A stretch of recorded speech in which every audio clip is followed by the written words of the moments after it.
লাগাতার ভাঙনের কবলে দক্ষিণ চব্বিশ পরগনার মৌসুমী আইল্যান্ড। বিশেষ করে গত গুরু পূর্ণিমার পোর্টালে যথেষ্ট ভাঙন ধরেছে মৌসুমী দ্বীপে। আর সেখানে কার্যত দ্বীপে ভাঙনের ক্ষতিগ্রস্ত হয়েছে একের পর এক ভ্রমণস্থলগুলি।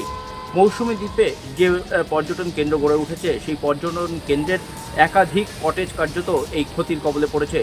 ৬২টি পর্যটন স্থল রয়েছে এখানে, এই কটেজগুলি রয়েছে ৬২টি। আর সেখানেই কার্যত পূর্ণিমার ভরা কোটালের যে জলের স্রোত, সেই জলের স্রোতে একের পর এক কটেজ ক্ষতিগ্রস্ত হয়েছে। এই ক্ষতি সারিয়ে পুনরায় ব্যবসা শুরু করতে যথেষ্ট চাপে পড়বেন বলে জানিয়েছেন এই ভ্রমণস্থলগুলি বা পর্যটন কেন্দ্রগুলির মালিকরা। দীর্ঘদিন ধরে দক্ষিণ চব্বিশ পরগনার এই মৌসুমী দ্বীপের বিভিন্ন প্রান্ত কার্যত ভাঙনের মুখ কবলে পড়েছে। আর সেই ভাঙন এবার পূর্ণিমার ভরা কোটালের জেরে আরও বেশি করে ক্ষতি করল এই মৌসুমী দ্বীপের পর্যটন কেন্দ্রগুলিতে। দক্ষিণ চব্বিশ পরগনা থেকে প্রসেনজিৎ সাহা, নিউজ টাইম।